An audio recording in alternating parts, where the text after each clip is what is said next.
الحمد لله نحمده ونستعينه ونستغفره ونؤمن به ونتوكل عليه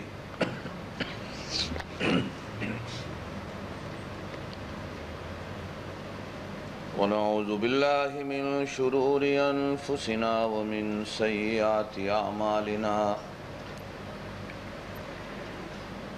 من يهده الله فلا مضل له ومن يضلله فلا هادي له أشهد أن لا إله إلا الله وحده لا شريك له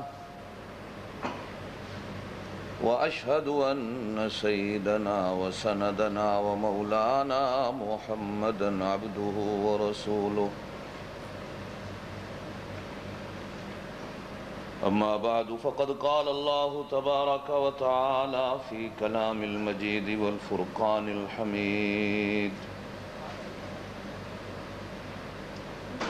أعوذ بالله من الشيطان الرجيم بسم الله الرحمن الرحيم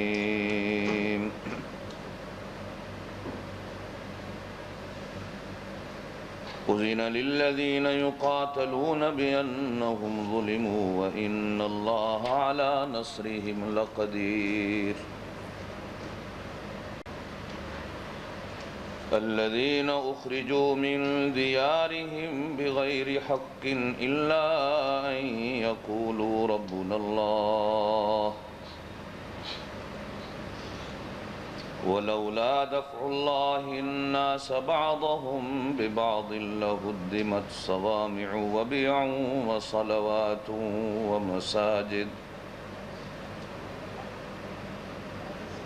ومساجد يذكر فيها اسم الله كثيرا ولينصرن الله من ينصره إن الله لقوي عزيز الذين إن مكناهم في الأرض أقاموا الصلاة وآتوا الزكاة وأمروا بالمعروف ونهوا عن المنكر ولله عاقبة الأمور صدق الله العلي العظيم وبلغنا رسوله النبي الكريم الأمي الأمين ونحن على ذلك لمن الشاهدين والشاكرين والحمد لله رب العالمين اللهم صل على محمد وعلى آل محمد كما صليت على إبراهيم وعلى آل إبراهيم إنك حميد مجيد اللهم بارك على محمد وعلى آل محمد كما باركت على إبراهيم وعلى آل إبراهيم إنك حميد مجيد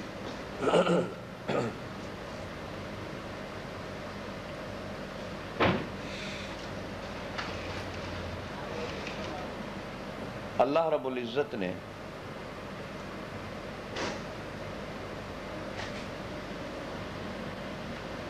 انسان کو اس دنیا میں اپنا خلیفہ بنایا۔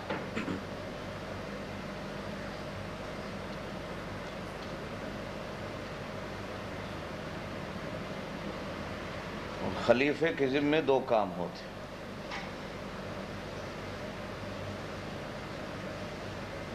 ایک کام یہ ہوتا ہے کہ خود بھی اس ملک کے قانون پہ عمل کرے جس ملک کا یہ خلیفہ ہے،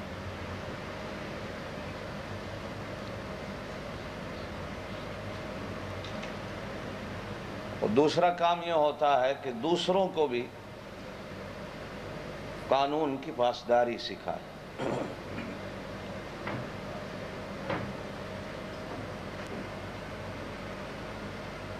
ایک بادشاہ کا خلیفہ اگر خود ہی قانون پہ عمل نہیں کرتا تو وہ دوسروں کو کیا سکھائے؟ اور اگر وہ خود تو قانون پہ عمل کرتا ہے لیکن دوسروں کو بتاتا نہیں، دوسروں کو سکھاتا نہیں، دوسروں کو کہتا نہیں، تو اس کے اپنے عمل کرنے کا بھی اللہ کے ہاں کوئی فائدہ نہیں ہوتا۔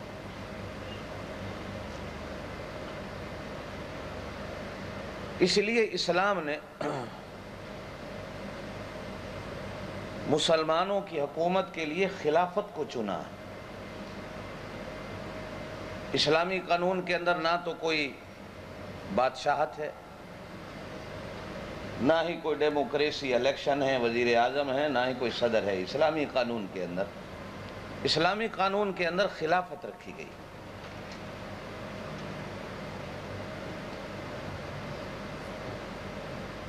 اللہ تعالیٰ نے اس دنیا میں سب سے پہلے اپنے نبیوں کو اپنا خلیفہ بنا کے بھیجا۔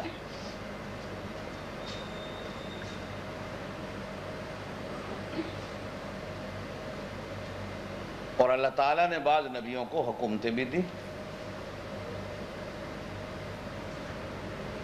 جس میں انہوں نے خود بھی اللہ کے قانون پہ عمل کیا اور دوسروں کو بھی کرایا، اور جن کو حکومت نہیں بھی ملی تو بھی انہوں نے اپنی ذمہ داری کو نبھایا کہ خود بھی اللہ کے حکموں پہ عمل کیا اور دوسروں کو بتایا۔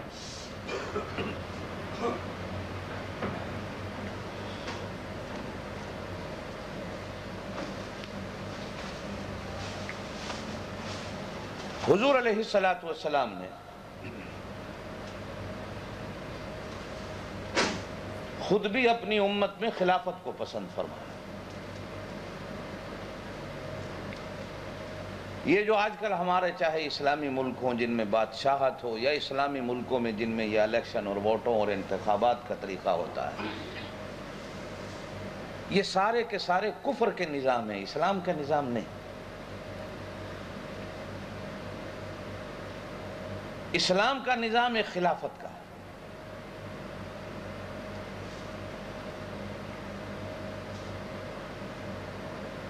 اور خلافت جن حضرات نے تاریخ پڑھی ہو، ایک دور تھا کہ ترک اسلامی مملکت کے خلافت ان کے ہاتھ میں تھی۔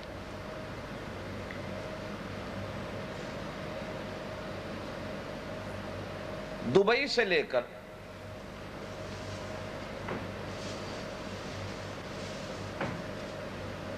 Yugoslavia, Bulgaria, Hungary, Czechoslovakia, Romania, یہ سارے ملک اسلامی خلافت کے اندر تھے۔ سعودی عرب بھی ایک ہی خلافت کہی جاتی تھی۔ اس وقت یہ خلافت کے صوبے اور شہر ہوا کرتے تھے، جس کا نام عراق بھی تھا، کویت بھی تھا، بحرین بھی تھا، موصل بھی تھا، اردن بھی تھا، شام بھی تھا، فلسطین بھی تھا، لبنان بھی تھا، مصر بھی تھا، ایران بھی تھا۔ یہ اس خلافت کے حصہ ہوا کرتے تھے جنہیں آپ صوبے یا شہر کہتے ہیں۔ برطانوی سامراج نے مسلمانوں کی اس قوت خلافت کو اس انداز میں توڑا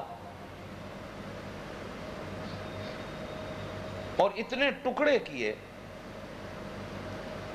کہ ایک ایک گاؤں بانٹ کر مسلمان کو اس کا بادشاہ بنا دیا گیا،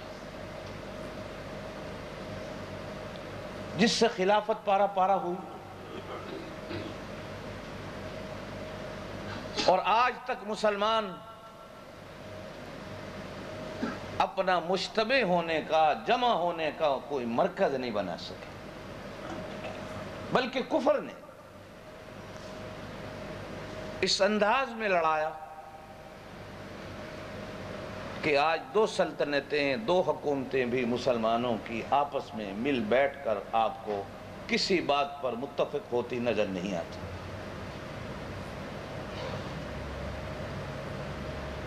جب سے خلافت کا نظام چلا گیا،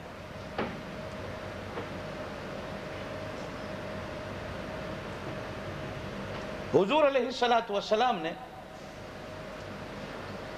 اپنی امت کے لیے خلافت کے نظام کو پسند فرمایا، اور قرآن بھی اسی نظام کو پسند کرتا ہے۔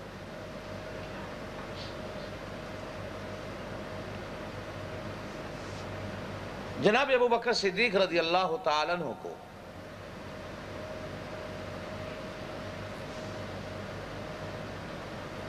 خلیفہ رسول جب بنایا گیا،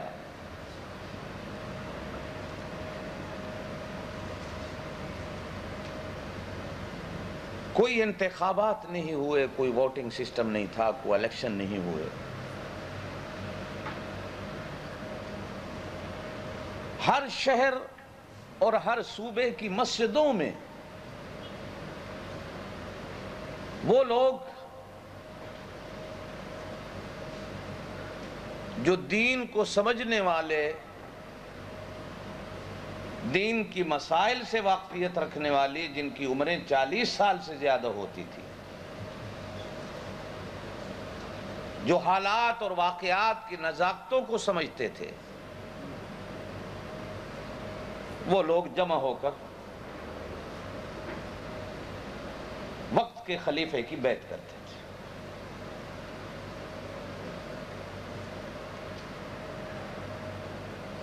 حضرت عمر رضی اللہ تعالیٰ عنہ جب شہید ہوئے، زخمی حالت میں تھے حضرت عمر. 3 دن حضرت عمر زخمی حالت میں رہے. تو کچھ لوگوں نے حضرت عمر سے پوچھا کہ آپ کے بعد خلیفہ کسے بنا؟ آپ اپنے بعد کسی خلیفے کا انتخاب کرتے جائیں. تو سیدنا فاروق اعظم رضی اللہ تعالیٰ عنہ نے 6 آدمیوں کا انتخاب کیا.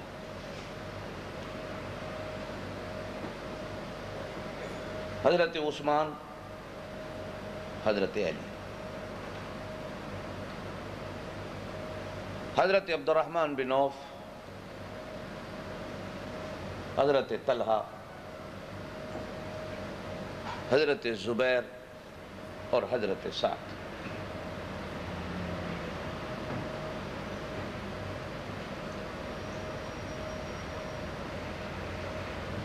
فاروق اعظم رضی اللہ تعالیٰ عنہ کا ان کو خلافت کے لیے منتخب کرنے کا جو مقصد تھا، وہ بھی کتابوں میں ملتا ہے.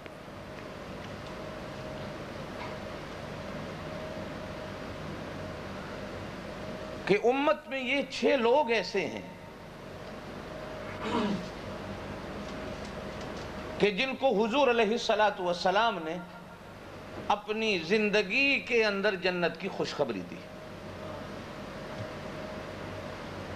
ویسے تو آپ نے ہر صحابی کو جنت کی خوشخبری دی،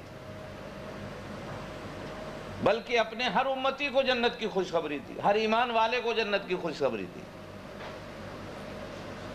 لیکن یہ وہ لوگ تھے کہ جن کو حضور علیہ السلام کہا کرتے تھے کہ اگر کسی نے چلتے پھرتے جنتی دیکھنے ہوں تو انہیں دیکھ لیا. کتابوں میں آتا ہے کہ حضرت عثمان غنی رضی اللہ تعالیٰ عنہ کو حضور علیہ السلام نے کم از کم اپنی زندگی میں 80 بار جنت کی خوشخبری دی. اور یہی حال سیدنا علی المرتضیٰ کا تھا، اور یہی حال دوسرے 4 کا تھا. اور فرمایا میں ان کو اس لیے خلافت کے لیے منتخب کر رہا ہوں کہ قوم ان میں سے کسی ایک پر متفق ہو جائے، اس لیے کہ یہ 6 کے 6 ایسے ہیں کہ جن کو اللہ کے نبی نے زندگی میں جنت کی خوشخبری دی، اور جو جنتی آدمی ہوتا ہے خلافت کے لائق اور قابل وہی ہوتا ہے. چنانچہ پھر ان 6 میں سے امت حضرت عثمان غنی رضی اللہ تعالیٰ عنہ پر متفق ہو. جب تک امت میں خلافت رہی، امت جڑی رہی.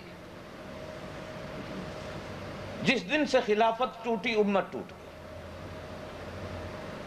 آج بھی اس امت کی بقا اگر کسی چیز کے اندر ہے تو وہ صرف اور صرف اسی خلافت کے اندر ہے، اس لیے کہ اللہ نے انسان کو اپنا خلیفہ کہا. خلیفہ کسے کہتے ہیں؟ جس کے ذمہ 2 کام ہوتے ہیں. ایک تو یہ ہوتا ہے کہ وہ اللہ کی بندگی خود بھی کرتا اور دوسروں کو بھی اللہ کے قانون کی پابندی کرواتا. اللہ قرآن میں فرماتے ہیں سورہ نور کے اندر 18ویں سپارے میں کہ وعد اللہ الذین آمنوا منکم، ایمان والوں سے اللہ کا وعدہ لَيَسْتَخْلِفَنَّهُمْ فِي الْأَرْضِ کہ میں ان کو زمین میں خلیفہ بناؤں. كَمَا اسْتَخْلَفَ الَّذِينَ مِن قَبْلِكُمْ کہ جس طرح تم سے پہلے میں نے کئی لوگوں کو اس زمین میں اپنا خلیفہ بنایا. حکومت کے لحاظ سے حضرت داؤد و سلیمان و یوسف علیہ السلام کو اللہ نے اپنا خلیفہ بنایا، اور نبوت کے لحاظ سے اللہ پاک نے 1,24,000 یا 40,000 نبیوں کو اپنا خلیفہ بنایا. اور پھر ان نبیوں کی امتوں میں سے جس نے اللہ کے قانون کی پاسداری کی، اللہ نے ان کو خلیفہ بنایا. جس طرح قرآن ایک آدمی کا نام دیتا ہے کہ اللہ نے طالوت کو خلیفہ بنایا جالوت کے مقابلے میں. جالوت ایک کفر کی طاقت تھی، اور طالوت جب بنی اسرائیل حضرت موسیٰ کے پاس آئے کہ آپ ہم میں سے کسی کو خلیفہ بنا دیں، تو حضرت موسیٰ علیہ السلام نے اللہ سے کہا، تو اللہ پاک نے کہا کہ طالوت کو خلیفہ بنا دو. جب طالوت کو خلیفہ بنایا تو ساری قوم آئی کہ اس کے پاس تو پیسے نہیں، اس کے پاس تو مربے نہیں. بادشاہ اور حکمران تو وہ اچھا لگتا ہے کہ جس کے پاس دولت ہو. تو حضرت موسیٰ علیہ السلام نے ارشاد فرمایا کہ وَزَادَهُ بَسْطَةً فِي الْعِلْمِ اللہ نے اس کو تم سے زیادہ علم دیا، والجسم اور اللہ نے تم سے زیادہ اس کو عقل دی، لہذا اللہ نے اس کو تمہارا خلیفہ بنا دیا.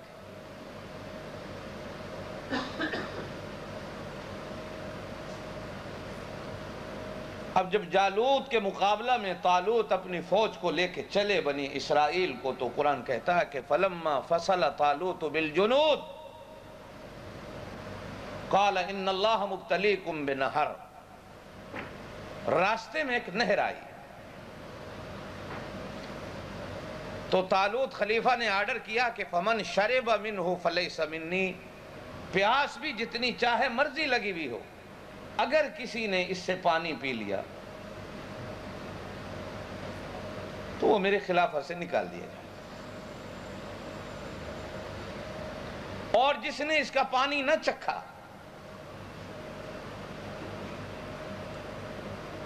وہ میری خلافت سے ہو. ہاں اتنی اجازت دیتا ہوں کہ اگر شدت کی کسی کو پیاس ہے تو ایک چلو پانی کا بھر کے پی سکتا ہے، کسی برتن میں پانی ڈال کے نہیں پی سکتا.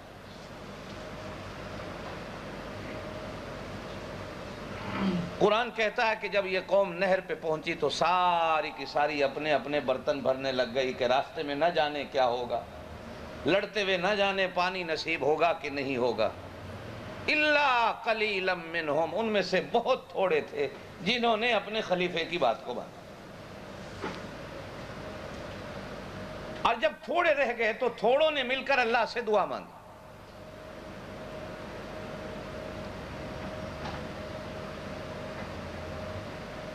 کم من فئۃ قلیلۃ غلبت فئۃ کثیرۃ باذن اللہ کہ کبھی کبھی اللہ تھوڑی سی جماعت کو بڑی جماعت پر فتح دیتا ہے، اس لیے کہ فتح اللہ کے ہاتھ میں.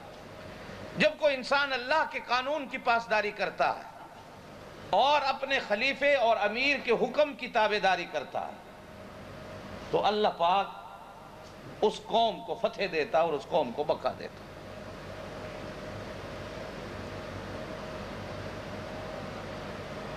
تاریخ کی کتابوں میں آتا ہے کہ ایک دفعہ 60,000 کافروں کا لشکر مدینے پہ حملہ آور. حضور علیہ السلام نے 60,000 کے مقابلے میں 60 فوجی بھیجے. حضرت خالد بن ولید سے کہا کہ 60 آدمی لے جاؤ. نہ ہی حضرت خالد بن ولید بولے، نہ ہی کوئی سپاہی بولا یا رسول اللہ صلی اللہ علیہ وسلم کیا 60,000 کے مقابلے میں ہم 60 لڑیں گے؟ بلکہ اگر کسی نے اللہ کے نبی کی بات کو سن کر کچھ کہا بھی صحیح تو قرآن کی یہ آیت پڑھی کہ کم من فئۃ قلیلۃ غلبت فئۃ کثیرۃ باذن اللہ، کہ اللہ اگر غلبہ دینے پہ آئے تو چھوٹی سی جماعت کو بھی بڑی جماعت پہ غلبہ دے دیتا ہے، اور اللہ پاک اگر شکست دینے پہ آئے تو چھوٹی سی جماعت سے بڑی جماعت کو شکست دے دیتا ہے۔ چنانچہ کتابوں میں آتا ہے کہ حضرت خالد بن ولید رضی اللہ تعالیٰ عنہ اپنے امیر حضور علیہ السلام کے حکم کی اطاعت کرتے ہوئے جو چلے، میدان گرم ہوا، تلواریں جب آپس میں ٹکرائیں، عقیدے جب آپس میں لڑے کہ ایک طرف سے کفر تھا اور ایک طرف سچائی اور ایمان تھا، تو اللہ پاک ہمیشہ سچائی کو غلبہ دیتا، اللہ پاک ہمیشہ ایمان کو غلبہ دیتا۔ تو 60,000 جو تھا وہ 10,000 اپنی لاشیں چھوڑ کے بھاگا، اور جب 60 سپاہیوں کے سپہ سالار نے اپنی سپاہیوں کی خبر گیری کی تو معلوم ہوا کہ صرف 3 یا 2 بندے زخمی ہوئے، شہادت کسی کے نام میں نہیں لکھی گئی۔ 60 آدمیوں نے 60,000 کو شکست دی تھی۔ جب ایمان قوی ہوتا، اور قرآن ایک دوسرا واقعہ بیان کرتا ہے کہ حضور علیہ السلام نے جب مکہ کو فتح کیا تو حضور علیہ السلام کو اطلاع ملی کہ طائف کے کچھ سرکش قبیلے ہمارے مقابلے کی تیاری کر رہے ہیں، تو حضور علیہ السلام فتح مکہ میں شریک ہونے والی اپنی جماعت کو لے کر طائف کا سفر کرتے۔ حضور علیہ السلام کے ساتھ 14,000 اس دن سپاہی تھا، 10,000 مدینے سے آیا تھا اور 4,000 مکے کا۔ 10ویں سپارے میں سورہ توبہ میں اللہ بیان کرتے ہیں کہ جب 14,000 کو لے کر حضور علیہ السلام مکے سے نکلے تو کسی ایک کے منہ سے نکل گیا کہ آج ہم بہت زیادہ ہیں، کہ بدر میں ہم 313 تھے، احد میں ہماری تعداد 700 تھی، اسی طرح اس نے کئی مواقع گنوائے کہ فلاں موقع پر ہم اتنے تھے، فلاں پہ اتنے تھے، فلاں پہ اتنے تھے، اور جتنا آج بڑا لشکر ہے اتنا لشکر ہمارے پاس کبھی نہیں ہوا، لہذا آج ہم کثرت میں ہیں تو 1 منٹ کے اندر گاجر مولی کی طرح کافروں کو کاٹ کے پھینک دیں گے۔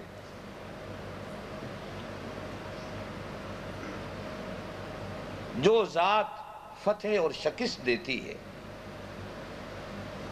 جس ذات کے ہاتھ میں ہوتی ہے نصرت اور فتح اور شکست، اس ذات کو مسلمان کے منہ سے نکلنے والی یہ بات پسند نہیں آئی۔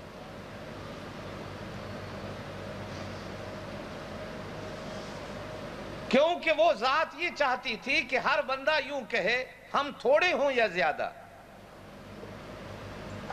فتح اور شکست اللہ کے ہاتھ میں۔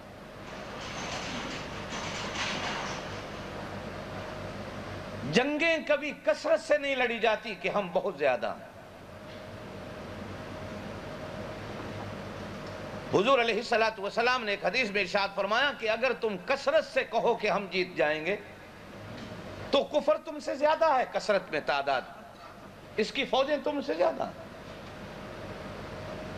اگر تم یوں کہو کہ ہم اپنے اسلحے کے ڈھیر سے جیت جائیں گے تو جتنا اسلحہ کفر کے پاس ہے وہ تمہارے پاس نہیں۔ ہر نئی سے نئی ٹیکنالوجی اسلحے کی کفر کے پاس ہے، تم اسلحے کے زور پر بھی کفر سے نہیں جیت سکتے۔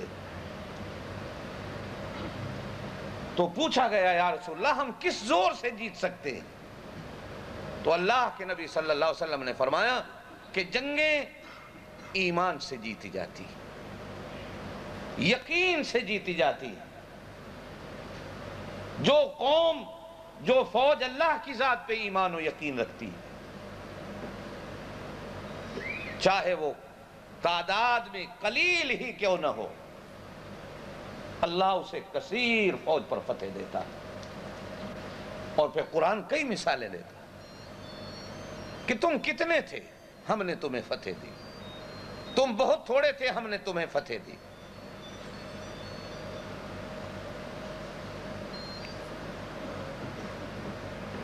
بند کر دے بھائی۔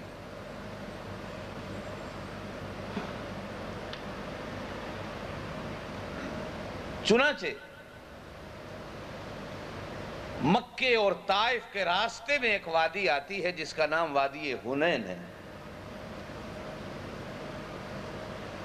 حضور علیہ السلام کے 14,000 لشکر کی اس میدان حنین کے اندر کفر کی طاقت سے مٹھ بھیڑ ہو گئی، اور حدیث کی کتابوں میں آتا ہے کہ کفر پہاڑوں کے اندر اس طرح چھپ کے بیٹھا تھا، ہاتھوں میں تیر لے کر، کہ مسلمانوں کی جماعت کو کوئی علم نہیں ہو سکا، اور وہ جیسے ہی میدان میں پہنچے تو ٹڈیوں کی طرح وہ پہاڑ کے غاروں سے نکل کر اس طرح پہ حملہ آور ہوئے اللہ کے نبی صلی اللہ علیہ وسلم کے لشکر پر کہ مسلمانوں کے پاؤں اکھڑے،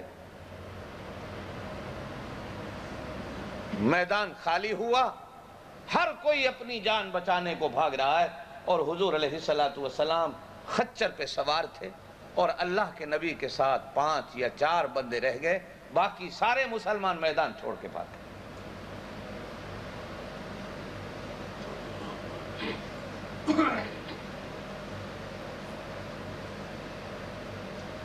حضور علیہ السلام نے جب یہ منظر دیکھا تو آپ صلی اللہ علیہ وسلم نے حضرت عباس سے کہا کہ تمہاری آواز بلند ہے، آواز لگا کے کہو کہ مسلمانوں پلٹ آؤ، اس میدان میں جنت کی ہوا چل رہی ہے، پلٹو، تمہارے منہ سے نکلے ہوئے جملے اللہ کو پسند نہیں آئے، اور اللہ نے تمہارے پاؤں اکھاڑ دیے۔ حضور علیہ السلام نے اسی میدان کی مٹی اپنی مٹھی میں لی اور اللہ کا نام لے کے جو پھینکی، اور حضور علیہ السلام کے کہے ہوئے جملے حضرت عباس نے جب دہرائے تو مسلمان بھاگتے ہوئے واپس آئے، اور اب جب مل کر کفر پہ حملہ ہوا تو کفر کی طاقت اتنی ٹوٹی کہ اللہ نے اسلام کو فتح دی، اور ساتھ ہی جبرائیل امین نے آ کے کہا کہ اللہ کے رسول، اللہ یوں کہتے ہیں کہ آج فلاں بندے نے یوں کہا، ہمیں پسند نہیں آیا، جس وجہ سے ہم نے تمہارے پاؤں اکھاڑے۔ جنگیں کبھی کثرت سے نہیں جیتی جاتی۔ قرآن ایک اور جنگ کا واقعہ بیان کرتا ہے اپنے ورقوں کے اندر، کہ جسے جنگ احزاب یا جنگ خندق کہا جاتا ہے، کہ سن 4 یا 5 ہجری میں حضور علیہ السلام کو مدینہ پاک کے اندر پہنچے ہوئے 4تھا یا 5واں سال، بعض کتابوں میں 4تھا آتا ہے، بعض میں 5واں آتا ہے، کہ مدینے میں رہنے والے یہودی، مدینے میں یہودیوں کے 2 قبیلے تھے، ایک بنو نذیر کہلاتا تھا اور ایک بنو قریظہ کہلاتا تھا۔ بنو قریظہ حضور علیہ السلام کے حلیف اور ساتھی تھے، معاہدہ کیا گیا تھا اللہ کے نبی کے ساتھ کہ اگر کبھی مکے والے مدینے پہ حملہ آور ہوئے ہم تمہارا ساتھ دیں گے، اور اگر کبھی ہمارا دشمن کوئی ہم پہ حملہ آور ہوا تو تم ہمارا ساتھ دو۔ اور بنی نذیر جو تھا ان کا معاہدہ مکے کے کافروں کے ساتھ تھا، اور اس قبیلے کے سردار کا نام حی بن اخطب آتا ہے، اور اللہ کی شان ہے کہ یہ حی بن اخطب حضور علیہ السلام کی بیوی حضرت صفیہ کا ابا ہے۔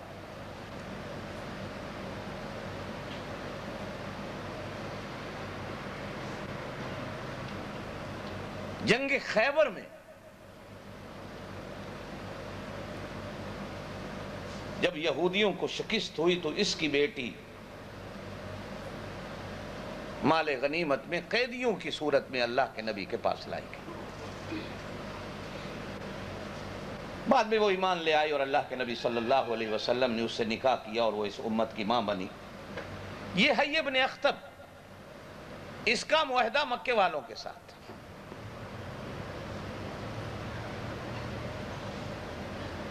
یہ مکے میں گیا اور مکے والوں سے کہا کہ تم اور ہم سارے مل کر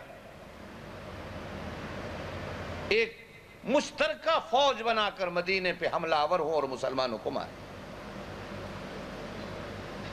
چنانچہ اس کے کہنے پر ابو سفیان تیار ہوئے اور ایک مشترکہ فوج بنائی گئی، اور پھر مکے اور مدینے کے راستے میں بنو غطفان، بنو لحیان جو قبیلے آباد تھے، یہودیوں کے سردار بھی اور مکے کے کافروں کے سردار بھی مل کر اب ان کے پاس بھی آئے کہ تم لوگ بھی ہمارا ساتھ دو، تو پورے کا پورا عرب کا کفر جمع ہوا،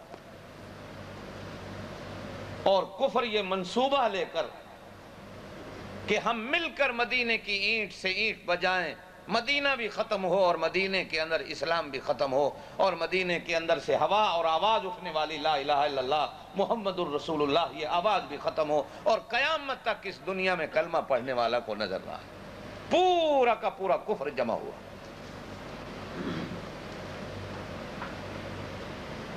حضور علیہ السلام کو اطلاع ملی، خبر ملی کہ کفر اس طرح جمع ہو گیا، تو حضور علیہ السلام نے مسجد نبی میں صحابہ کرام کو جمع کیا۔ ہاں بھائی مشورہ دو، کیا کیا جائے؟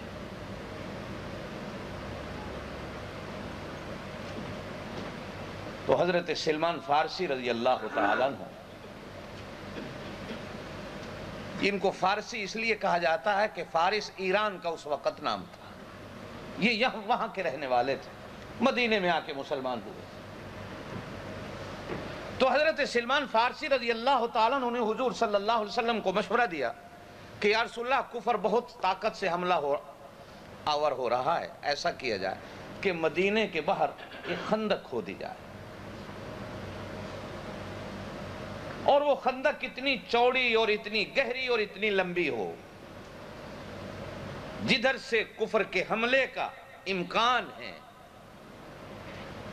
کہ اس خندق کو کفر پار نہ کر سکے، ادھر ہم رہیں ادھر وہ رہے، اور اگر پار کرنے کی کوشش بھی کرے تو گھوڑوں سمیت نیچے خندق کے اندر گر جائے۔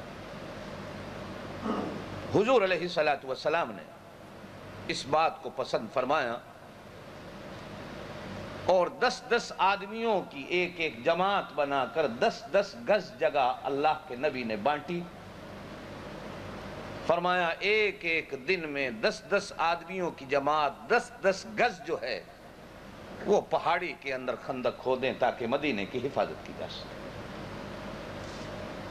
چنانچہ کتابوں میں آتا ہے کہ 6 دنوں میں وہ خندق اتنی بڑی تیار کی گئی کہ نیچے سے پانی نکل آیا، اور اتنی اس کی چوڑائی رکھی گئی کہ بڑے سے بڑا گھوڑ سوار بھی اگر گھوڑے کو دوڑا کر تیز رفتار میں بھی لا سکے تو اس خندق کو پار نہ کر سکے۔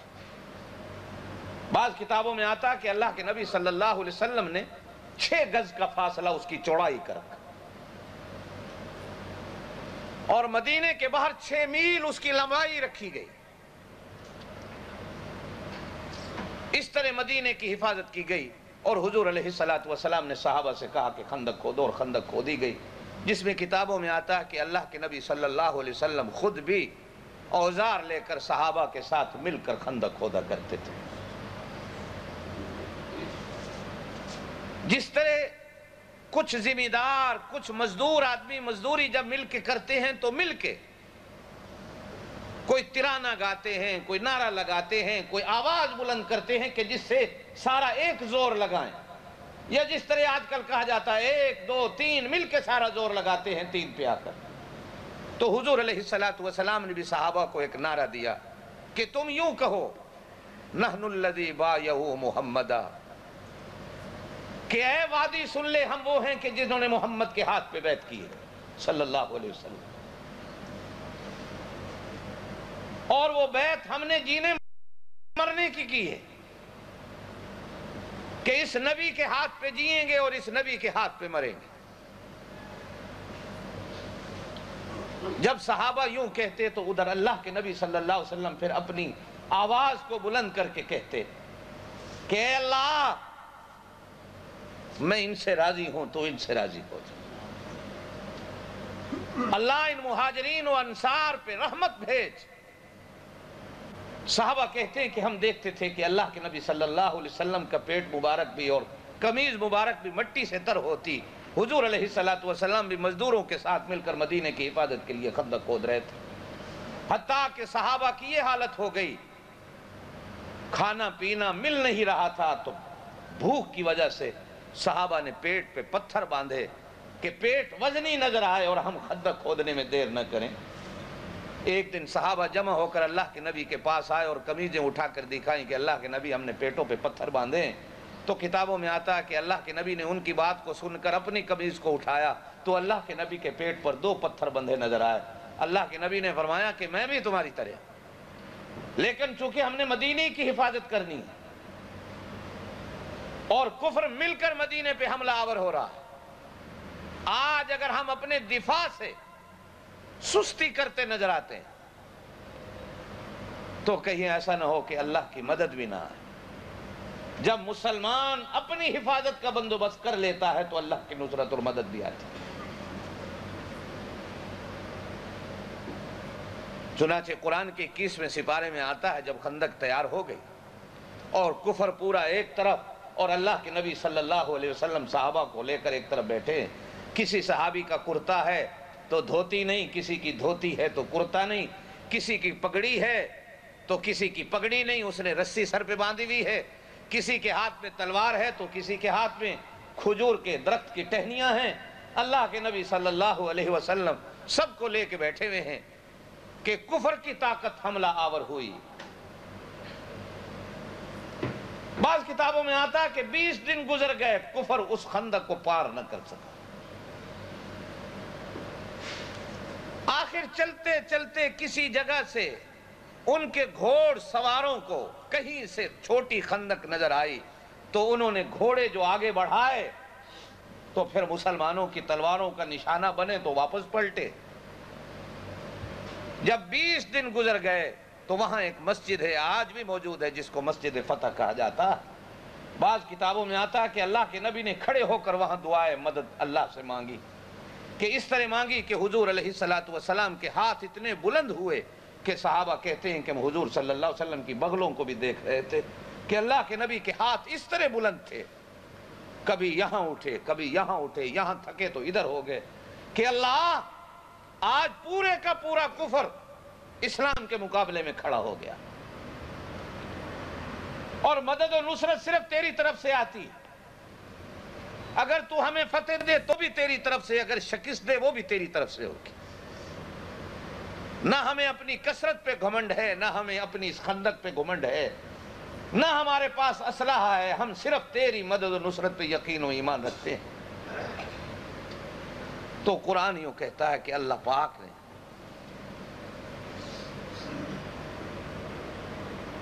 ہوا سے کہا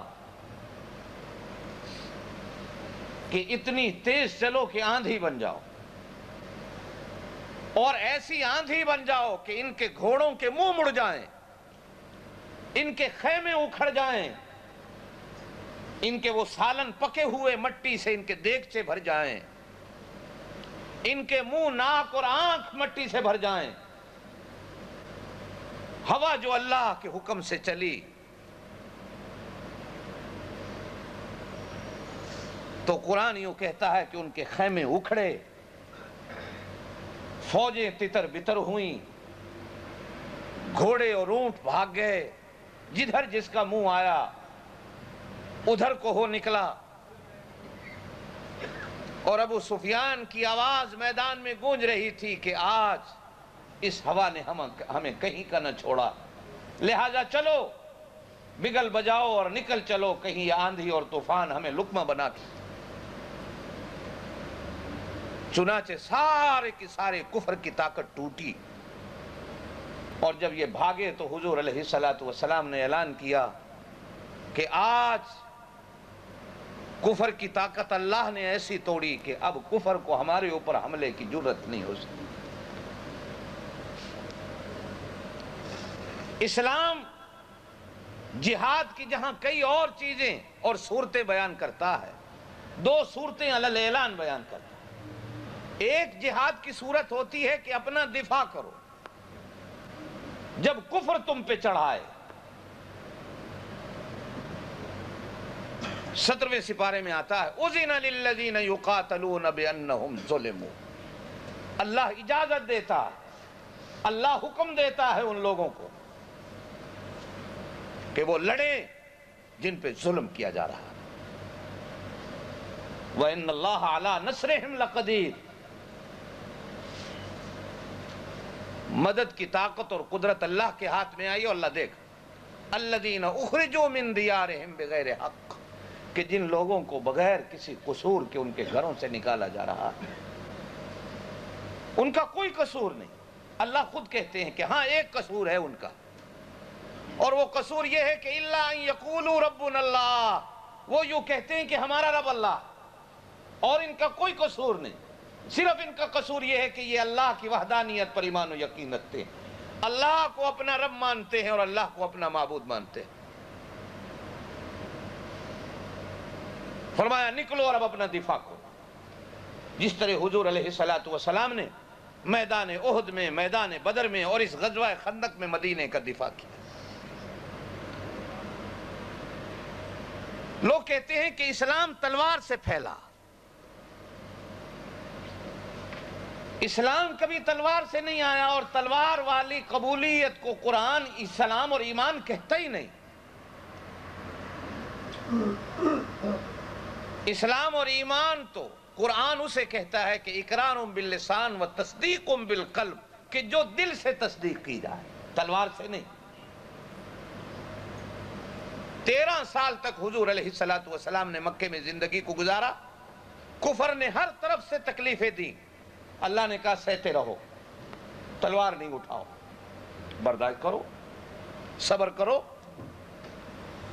بلال کو مارا گیا، صحابہ کو ستایا گیا، اللہ کے نبی کو ستایا گیا، صبر ہوتا رہا۔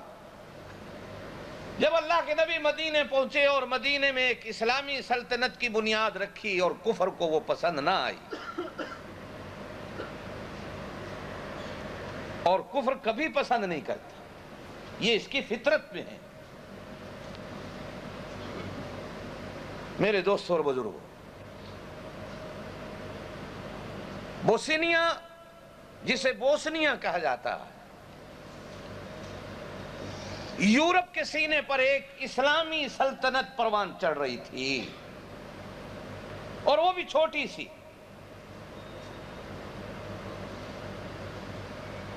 پوری نیٹو اور پوری کفر کی طاقت کو یہ پسند نہ آیا کہ یورپ کے اندر ایک اسلامی مملکت کھڑی ہو جائے، مٹا ڈالو۔ ظلم کو ہوا دی گئی اور مسلمان کو نہتہ کیا گیا کہ ان سے ہتھیار بھی لے لو، جسے آج اور میں، آپ، میں، ساری دنیا کہتی ہے اقوام متحدہ، کہ جہاں بیٹھ کر قوموں کو جوڑنے کی اسکیمیں بنائی جاتی ہیں، اسی چھت کے نیچے یہ فیصلہ کیا جاتا ہے کہ مسلمان کو نہتہ کر دو، ان کے پاس بندوقیں کہاں سے آ گئی، اور نہتہ کر کے مارو، خالی ہاتھ کر کے مارو۔ مسلمان بہو بیٹیوں سے ظلمن اور جبرن کفر کے بچے پیدا کرائے گئے، جہاں آج بھی 400 600 مسلمانوں کی قبریں اکٹھی مل رہی ہیں کہ جن کو بغیر غسل کے، بغیر کفن کے، صرف اس قصور میں مار دیا گیا کہ یہ اللہ کو ماننے والے، اور کسی نے اس جبر کا یہ کہہ کے ہاتھ نہیں روکا کہ یہ دہشت گرد ہے۔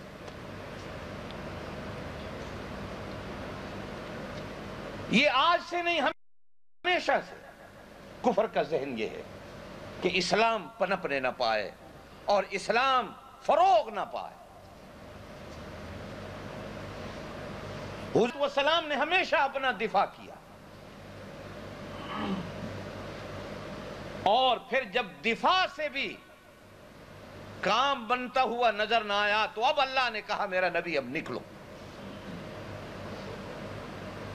اب جارحانہ اقدام کرو، اب خود نکلو، لیکن نکلنے کے ساتھ ساتھ ہم تمہیں کچھ اصول بھی دیتے ہیں کہ کہیں قیامت تک اسلام کو بدنام نہ کیا جائے۔ بچوں پہ ہاتھ نہیں اٹھانا، عورتوں پہ ہاتھ نہیں اٹھانا، کمزوروں پہ ہاتھ نہیں اٹھانا، اور جو تمہارے مقابلے میں تلوار نہ اٹھا رہے اسے کچھ نہ کہنا۔ نکلنا تو جا کر پہلے اسے اسلام پیش کرنا، اگر وہ اسلام قبول کرنے کو تیار نہیں تو اسے کہنا کہ ٹھیک، اب ہمارا ملک میں رہ اور ہمیں اتنا ٹیکس دے، ہم تمہیں رہنے کی اجازت دیتے، اور جب تم ٹیکس دو گے تو ہم تمہارے مال جان کی حفاظت ہمارے ذمہ ہوگی۔ ہم معاہدہ کرتے ہیں، اور اللہ نے کہا میرا نبی ہم معاہدے توڑنے کی بھی اجازت نہیں دیں گے کہ اس معاہدے کو توڑ دو، اور اگر وہ اس بات کو بھی نہیں مانتا تو اب کہو کہ ٹھیک ہے، اب تمہارا اور ہمارا فیصلہ تلوار کرے، اور جب تلوار بھی آپس میں چلے تو میرا نبی میں اتنی بھی اجازت دیتا ہوں کہ کبھی کفر والوں کو بھی جلانا نہیں، کبھی ان کا ناک، کان، ہاتھ، زبان نہ کاٹنا جسے مسئلہ کہا جاتا ہے، کہ اس طرح بھی ان پر ظلم نہ ہو۔ کیوں؟ کہ میں قیامت تک کسی کی زبان سے یہ سننا نہیں چاہتا کہ اسلام ظالمانہ مذہب۔ چنانچہ صحابہ جہاں بھی پہنچے انہوں نے سب سے پہلے سامنے والی طاقت کو اسلام پیش کیا۔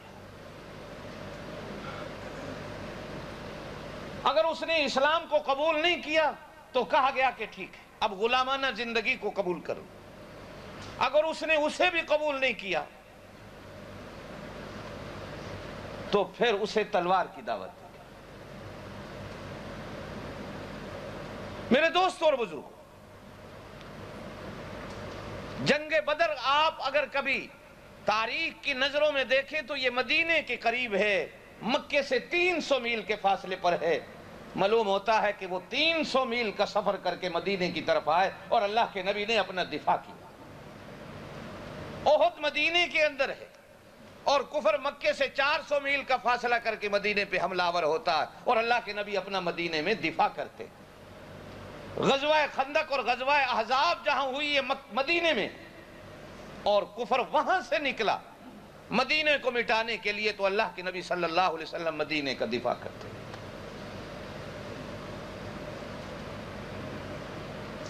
آپ کسی اور نظریے سے سوچیں گے لیکن ہم لوگ کسی اور نظریے سے سوچتے، قرآن و حدیث کو سامنے رکھ کے، کہ کفر نے کافی عرصے سے یہ ڈھنڈورا پیٹا ہوا ہے کہ مدینہ یہ یہودیوں کی آبادی ہے اور ہم نے مسلمانوں سے مدینہ لینا، کیونکہ مدینے میں یہودی آباد تھے اور انہیں مار مار کے مدینے سے نکالا گیا تھا، اس لیے مدینے تک اسرائیل کا نقشہ، یہ یہودیوں کا نقشہ ہے کہ ہم نے ایک دن مدینہ بھی لینا۔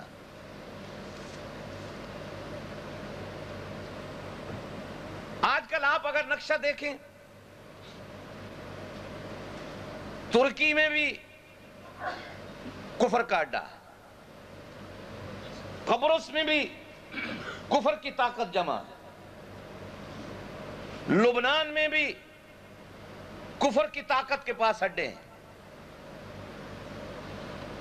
پھر اسی طرح فلسطین میں بھی کفر کی طاقت کے اڈے ہیں، اردن میں بھی کفر کی طاقت کے اڈے بن گئے، عراق میں بھی نو فلائی زون بنا کر کفر نے اپنا اڈا بنایا،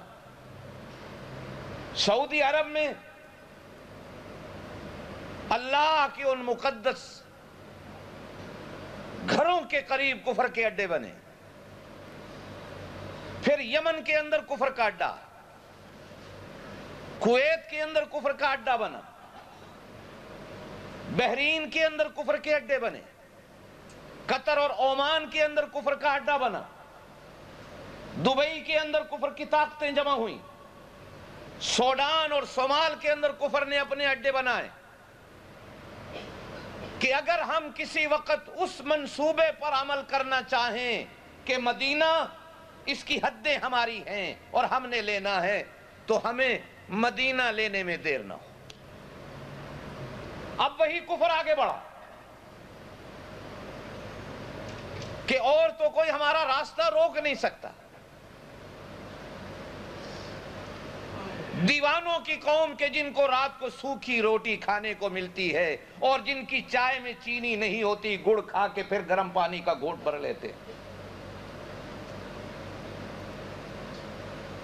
جن کی امیر کے پاس آج بھی ٹیلی فون کی سہولت نہیں، اور جس کی راتیں مسلح پہ گزرتی ہیں اور جس کا دن اللہ کے حضور میدان جہاد میں گزرتا ہے، اور پھر ساتھ وہ سلطنت، وہ ملک عزیز جس کو خالصتاً اسلام کی بنیاد پہ حاصل کیا گیا اور جو آج مسلمانوں میں ایک ایٹمی طاقت اور قوت رکھتا ہے.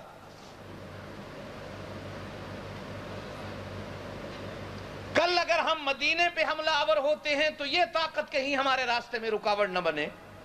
اب ان کے گھروں کے دروازوں پر جا کر بیٹھو کہ ہم ان کو بھی اپنے گھروں سے نہ نکل دیں اور ان کے ایٹمی پلانٹ اور ان کی طاقتوں کو بھی نیست و نابود کرو اور ختم کر دو. اور وہ مسلمانوں کے کلندر لوگ کہ جن کو شام کو کھانے کو نہیں مل رہا اور صرف جذبہ جہاد سے سرشار ہیں، اس قوم کو کس طرح مٹایا جائے.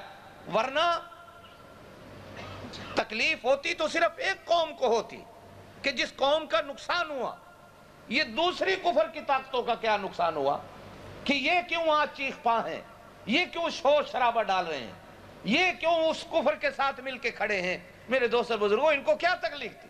صرف اور صرف تکلیف ہے اسلام سے کہ اسلام صرف اس وادی سے نکلے گا اور پورے کرۂ ارض پہ پھیلے گا.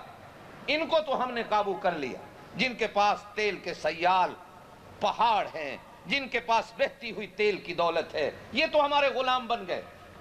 اب ان کو کس انداز میں غلام بنایا جائے جو ہمارے سامنے سینہ تان کے کھڑے.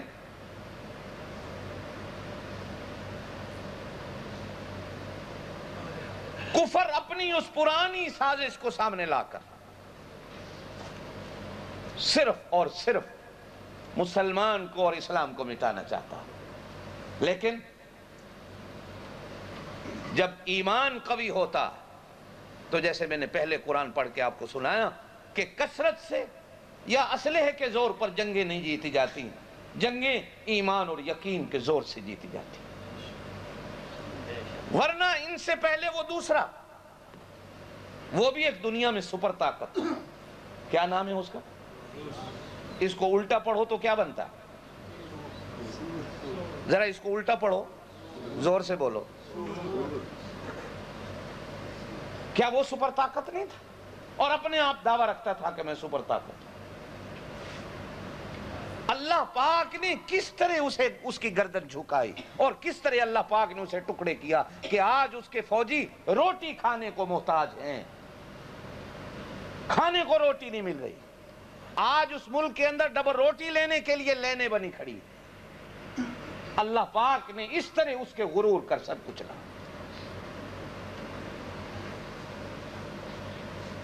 ایمان اور یقین اللہ کی ذات پہ جب مسلمان اپنے دل میں بٹھاتا ہے تو اللہ پاک فرشتے نہ بھی بھیجے تو اللہ پاک ہواؤں سے کام لے لیتا.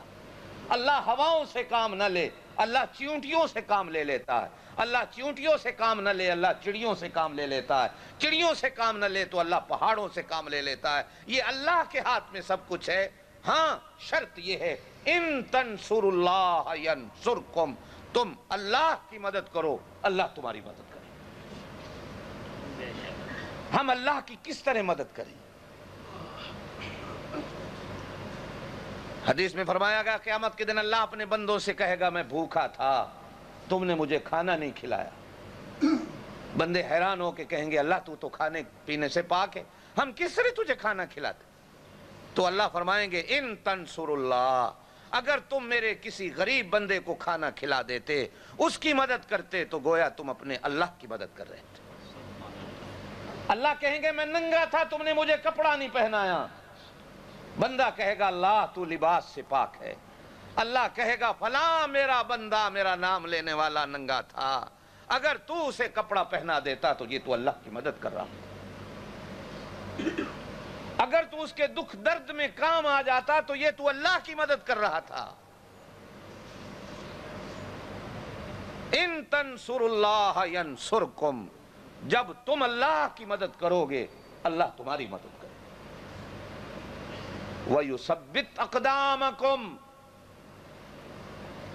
وَيُثَبِّتْ أَقْدَامَكُمْ، اور فرمایا اللہ تمہاری پھر کس طرح مدد کرے گا کہ تمہارے قدم پہاڑوں کی طرح ہو جائے، کوئی زلزلہ تمہارے قدموں کو نہیں ہلا سکے گا، کوئی آندھی اور طوفان تمہارے ایمان کے قدموں کو نہیں ہلا سکے گا۔ پہاڑ ریزہ ریزہ ہو سکتا ہے لیکن مومن کا قدم اتنا ثابت ہوتا ہے، اتنا مضبوط ہوتا ہے کہ پہاڑ سے بھی زیادہ، کہ پہاڑ تو ہل سکتا ہے لیکن مومن کا قدم نہیں ہل سکتا۔ اللہ اس طرح مدد کرے۔ اور کہیں اللہ ارشاد فرماتے ہیں کہ اگر تم اللہ کی مدد نہیں کرو گے فَتَفْشَلُوا، اللہ تمہیں بکھیر دے گا، اللہ تمہیں ٹکڑے کر دے گا۔ وَتَذْهَبَ رِيحُكُمْ، اللہ تمہاری ہوا مٹا دے گا، اللہ تمہارا رعب ختم کر دے گا، اللہ تمہارے قدموں کو تنکوں کی طرح کر دے گا کہ جو کفر کی طاقت چاہے گی تمہیں ہلا کے رکھ دے گا۔ میرے دوستوں اور بزرگوں، ایمان ثابت قدمی کا نام ہے۔ اس لیے جب طالوت کی فوج جالوت کے مقابلہ میں پہنچتی ہے اور قوم اس نہر سے پانی پینا شروع کرتی ہے جس سے خلیفہ روکتا ہے، اِلَّا قَلِيلًا مِّنْهُمْ، تھوڑے تھے جنہوں نے نہ پیا۔ اب ان تھوڑوں کو لے کر طالوت میدان میں پہنچا تو اللہ سے سارے مل کر یوں دعا کرتے ہیں، ربنا افرغ علینا صبرا وثبت اقدامنا وانصرنا علی القوم الکافرین۔ اب جب دعا ہو گئی تو فہزموہم باذن اللہ، جب مجاہد میدان میں کودے تو حضرت داؤد علیہ السلام کی عمر 15 یا 16 سال کی تھی، تو حضرت داؤد علیہ السلام طالوت کی فوج میں نوجوان سپاہی تھے مسلمان، اللہ کے نبی۔ تو حضرت داؤد علیہ السلام اس جالوت کفر کے بادشاہ کو ڈھونڈنے نکلے، آخر اسے ڈھونڈ نکالا تو اکیلے 15-16 سال کے اس نوجوان بچے نے کفر کے اس بادشاہ کو گرایا اور اسے قتل کر دیا۔ بس بادشاہ کا قتل ہونا تھا کہ اللہ پاک نے طالوت کے اس مسلمان لشکر کو فتح دی، اور پھر وہ اسلام اس وقت کا اس طرح پھیلا کہ اسی 15-16 سالہ نوجوان حضرت داؤد علیہ السلام کو اللہ نے نبوت کے ساتھ ساتھ اس پوری قوم کی حکمرانی بھی عطا کر دی، اور پھر انہی داؤد علیہ السلام سے حضرت سلیمان علیہ السلام پیدا ہوتے، جن کو اللہ نے ہواؤں پر بھی حکومت دی اور پرندوں اور چرندوں پر بھی حکومت دی۔ میدان بدر میں جب حضور علیہ السلام 313 کو لے کے آئے تو 2 بھائی ہیں، ایک کی عمر 9 سال کی ہے اور ایک کی عمر 10 سال کی، ایک کا نام معوذ ہے ایک کا نام معاذ ہے۔ صفوں میں کھڑے ہیں، حضرت عبدالرحمن بن عوف کہتے ہیں کہ میں نے دیکھا میرے پاس دونوں بچے کھڑے ہیں، گویا اللہ کے نبی مجھے کھڑا کر گئے کہ بچوں کا خیال کرو، کہ اتنے میں وہ دونوں مجھ سے پوچھتے ہیں کہ چاچا ہمیں بتاؤ کہ ابو جہل کون ہے۔ میں حیران ہو کے کہتا ہوں کہ تمہارا کیا کام ہے ابو جہل کے ساتھ؟ تو کہنے لگے نہیں آج بتاؤ، ہم گھر سے جو نکلے دونوں بھائی تو قسم کھا کے آئے یا ابو جہل رہے گا یا ہم رہیں گے۔ ہم وہ زبان کاٹ دینا چاہتے ہیں کہ جو زبان ہمارے اللہ کو بھونکتی ہے، وہ زبان کاٹ دینا چاہتے ہیں جو ہمارے نبی کو بھونکتی ہے، اور وہ زبان کاٹ دینا چاہتے ہیں جو ہمارے دین اسلام کو بھونکتی ہے۔ حضرت عبدالرحمن بن عوف کہتے ہیں کہ میں ابھی پریشانی میں کھڑا تھا کہ اتفاقاً میری نظر کے سامنے میدان میں گھوڑے پہ سوار جاتا ہوا جو ابو جہل نظر آیا، تو میں نے زبان سے تو نہیں کہا، صرف انگلی سے اشارہ کیا، وہ جا رہا ہے۔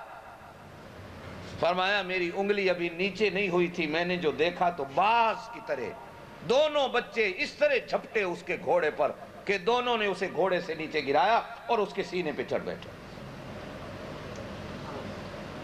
اور اس کی گردن کو تن سے جدا کر دیا۔ میرے دوست اور بزرگوں، جب ایمان قوی ہوتا تو اللہ پاک بچوں سے کام لے لیتا ہے، جب ایمان قوی ہوتا ہے تو اللہ پاک ہواؤں سے کام لے لیتا ہے۔ ایک میدان جہاد میں غالباً اسی غزوہ حنین کا موقع ہے، ایک صحابی کہتے ہیں کہ میں نے دیکھا کہ پورا میدان چیونٹیوں سے بھر گیا۔ اچانک ایک کالی چادر آسمان سے آئی اور زمین پر جب آ کر وہ چادر کھلی تو اندر سے چیونٹیاں نکلیں، اور اللہ کی قسم ہے میں نے تو یوں سمجھا چیونٹیاں ہیں۔ جب میں نے اللہ کے نبی سے پوچھا تو اللہ کے نبی نے کہا یہ فرشتے ہیں، یہ فرشتے ہیں، دیکھو ہوتا کیا ہے۔ کتابوں میں آتا ہے کہ جب حضور علیہ السلام غزوہ خندق سے فارغ ہوئے اور اپنے ہتھیار اتار دیے حضور علیہ السلام نے، تو جبرائیل امین آ گئے، وہ ہتھیار پہنے میں۔ جبرائیل آ کے کہنے اللہ کے نبی فرشتوں نے ہتھیار اتارے نہیں، آپ نے اتار دیے۔ تو حضور علیہ السلام نے پوچھا جبرائیل فتح ہو گئی؟ فرمایا نہیں، یہ تو یہاں ہوئی۔ اب وہ یہودیوں کا قبیلہ جنہوں نے آپ سے دھوکہ کیا، جو آپ کے معاہدے دار تھے بنو قریظہ، اس جنگ میں وہ معاہدے کو توڑ کر اپنے دوسرے یہودیوں کے ساتھ ہو کر آپ کے خلاف لڑے، لہذا آپ ہتھیار پہنو اور اس قبیلے میں جا کر انہیں قتل کرو۔ حضور علیہ السلام نے فرمایا صحابہ تھک گئے ہیں۔ جبریل نے کہا نہیں، آپ حکم دیں، اسلام کے اندر یہ تھکاوٹیں نہیں ہوتی، صحابہ سے کہیے ہتھیار پہنو اور نکلو۔ چنانچہ حضور علیہ السلام نے جو صحابہ کو حکم دیا تو عجیب حدیث آتی ہے، آپ صلی اللہ علیہ وسلم نے فرمایا نماز عصر وہاں جا کے پڑھنا، بنو قریظہ کے گاؤں میں پہنچ کر۔ اب صحابہ کی جب جماعتیں چلی تو راستے میں نماز عصر کا وقت ہو گیا۔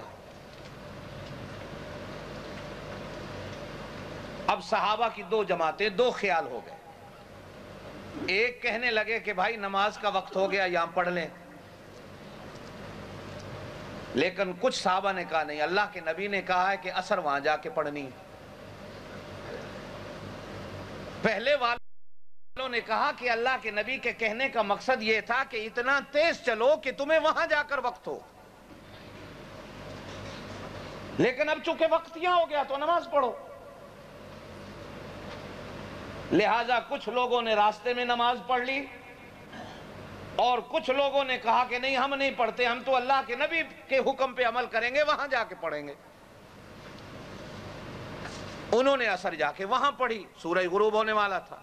اب حضور علیہ السلام جب تشریف لے آئے تو صحابہ نے حضور کے سامنے مسئلہ رکھا، یا رسول اللہ ہم میں سے غلط کون ہے؟ آج آپ اور میں تو فتوے لگا دیتے ہیں نا، جس نے پہلے پڑھ لی اس کی غلط ہو گئی، یا جس نے بعد میں پڑھ لی اس کی غلط ہو گئی۔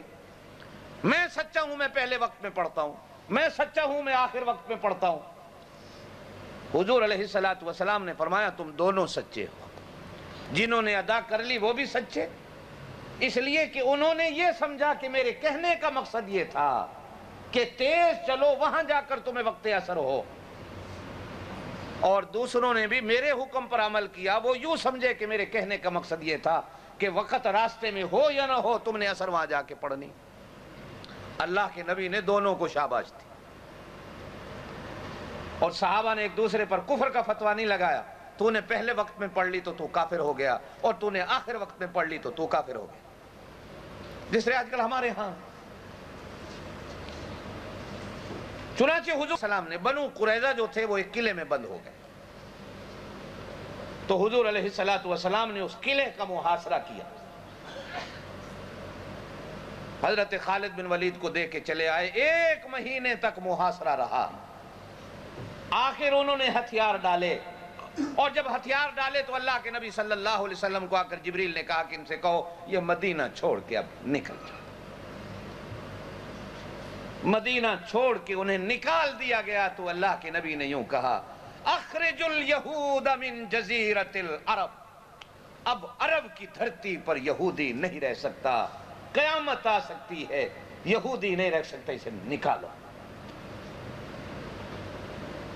لیکن آج ہماری کمزوریوں سے یا ہمارے اختلافات سے یا اپنی کرسی کو محبت اور پیار کی وجہ سے آج وہی ہماری دھرتی یہ پاک جسے عرب کی دھرتی کہا جاتا ہے یہودی کے قدموں کے نیچے، اور اس نے ہمیں ایسے شکنجے میں کسا ہے کہ مسلمان ان کے سامنے بول نہیں سکتے، اور جو بولا ہے وہ دنیا کا دہشت گرد ہے، جو بول رہا ہے وہ ظالم ہے، جو بول رہا ہے سارے تلے ہوئے ہیں اسے مارو۔ کیوں؟ اس زبان کو نکال دو جو زبان ہمارے خلاف بولتی ہے، تاکہ پھر کسی کو جرأت نہ ہو۔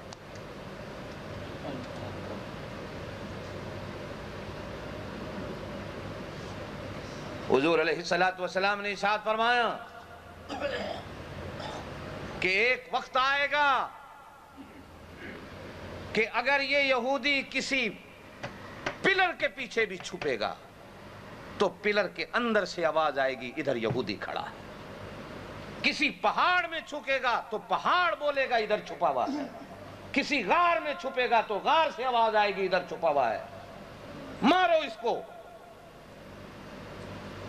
اس کرۂ ارض پر اللہ کا جتنا غضب اور اللہ کی لعنت جتنی اس قوم پہ برسی کسی قوم پہ نہیں برسی،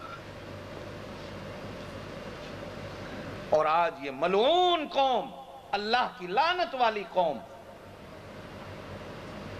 ہمارے سروں پہ بیٹھی اور ہم سارے خوف زدہ، ہم سارے خوف زدہ۔ مولوی اپنی جگہ خوف زدہ ہے، میری تنخواہ جائے گی، کرسی والا اپنی جگہ پہ خوف زدہ ہے، میری کرسی جائے گی، نوکری والا اپنی جگہ پہ خوف زدہ ہے، میری نوکری جائے گی، ویزے والا اپنی جگہ پہ خوف زدہ ہے، میرا ویزا جائے گا۔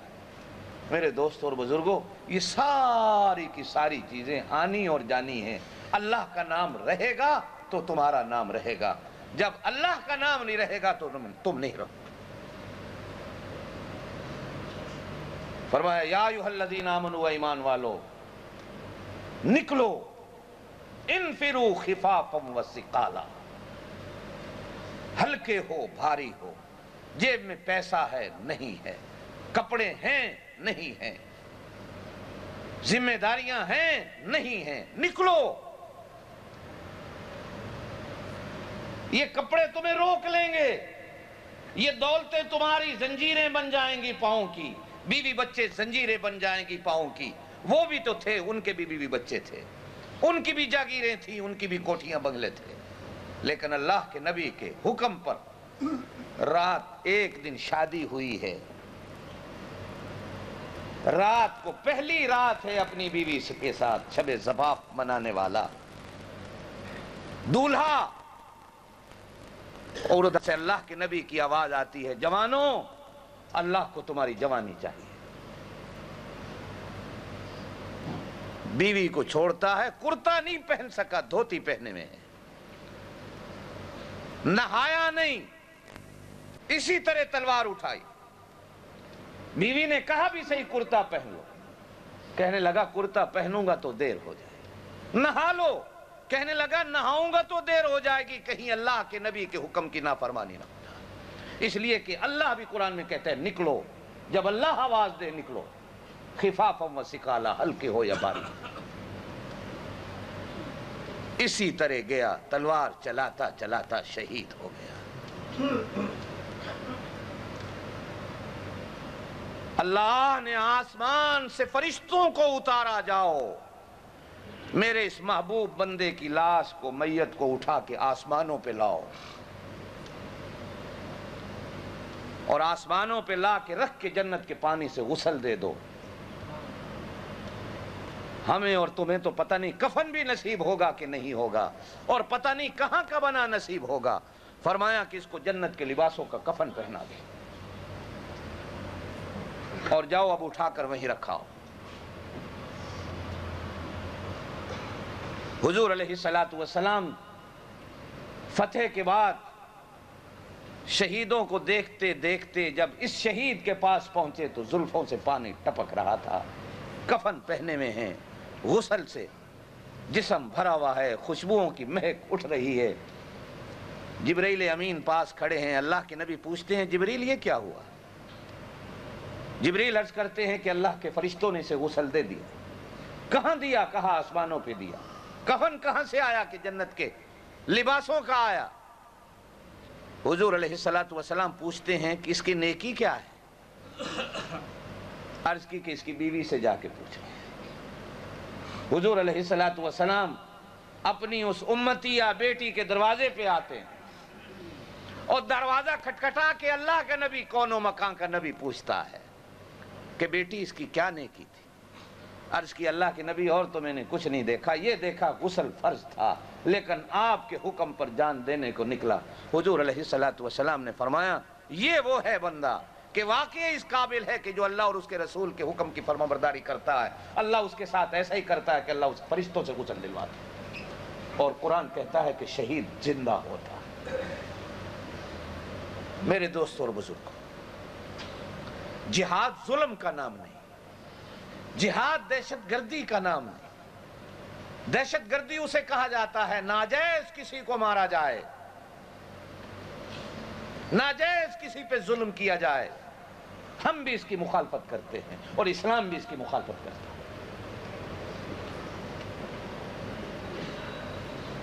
اپنے دفاع میں ایک بندہ مجھے تھپڑ مار رہا ہے اور میں اگر دفاع میں اس کا ہاتھ روکتا ہوں، اسلام کے قانون کی پابندیوں کو سامنے رکھ کے، تو اسے جہاد کہا جاتا ہے۔ جہاد جہد سے ہوتا ہے۔ جہد کا معنی ہوتا ہے کوشش کرنا۔ کس چیز کی کوشش؟ کہ اللہ کا نام بلند ہو، اللہ کے نام کا غلبہ ہو، للہ الامر جمیعا، چاروں طرف اللہ کا حکم۔ اور اللہ کہتے ہیں الذین ان مکناہم فی الارض، جب میں مسلمان کو خلافت دیتا ہوں تو مسلمان کا کام یہ ہوتا ہے اقاموا الصلاۃ وآتوا الزکاۃ، خود بھی نماز پڑھتا ہے، زکوٰۃ دیتا ہے، وامروا بالمعروف ونہوا عن المنکر، اچھائیوں کی دعوت دیتا ہے، برائی سے روکتا ہے۔ اسے خلافت کہا جاتا ہے۔ وَلِلَّهِ عَاقِبَةُ الْأُمُورِ، اپنے سارے کام وہ اللہ کی طرف لوٹاتے ہیں، کسی اور طاقت کے سامنے سر کو نہیں جھکاتے، کسی اور کے غلام نہیں بنتے اور کسی اور کے سامنے سر نہیں رگڑتے۔ سر رگڑتے ہیں تو اللہ کے سامنے، حکم مانتے ہیں تو اللہ کا، بلکہ اپنی ساری درخواستیں صرف اور صرف اللہ کے حضور پیش کرتے ہیں۔ مسلمان اس دنیا میں اللہ کا خلیفہ بن کے آیا، اور خلیفہ اس دنیا میں وہی کام کرتا ہے کہ جو اسے بادشاہ آرڈر کرتا ہے، جس کا وہ خلیفہ ہوتا ہے۔ آج اگر ہم نے اللہ کے حکموں کو مانا، ان پہ عمل کیا تو ہم اللہ کے خلیفے ہیں، اور اگر ہم نے اللہ کے حکموں کو پس پش ڈالا تو ہم اللہ کے خلیفے نہیں۔ الا الذین آمنوا وعملوا الصالحات فلہم اجر غیر ممنون فما یکذبک بعد بالدین الیس اللہ باحکم الحاکمین۔ ایمان والو، اپنی منزلت کو پہچانو، اپنی قدر کو پہچانو، اپنے مقام کو پہچانو، اپنی عزت کو پہچانو۔ ساری دنیا کی طاقتیں اور حکومتیں اللہ نے تمہاری ٹھوکر میں رکھی ہیں، لیکن شرط یہ ہے کہ ان تنصر اللہ، تم اللہ کی مدد کرو، اور جب تم اللہ کی مدد کرو گے تو حکومتیں تمہارے پاؤں میں ہوں گی، اور جب تم نے اللہ کی مدد چھوڑی تو اللہ تمہیں اپنے گھروں سے نکال دے گا، تم اپنے گھر میں بھی رہنے کے لیے رہو گے۔ اللہ تمہاری ہوا ختم کر دے گا، تمہارا روب چلا جائے گا، تمہارا نام چلا جائے گا، تمہارا وقار چلا جائے گا، تمہاری عزت چلی جائے گی، تمہارا ناموس چلا جائے گا، تمہارا دبدبہ چلا جائے گا، تمہارا جبر اور قدر چلا جائے گا، تمہارا نام لینے والا بھی کوئی نہیں ہوگا۔ انسان اس دنیا میں اللہ کا خلیفہ ہے، اللہ کے خلیفے بنیے اور خلافت کے مطابق زندگی کو گزاریے۔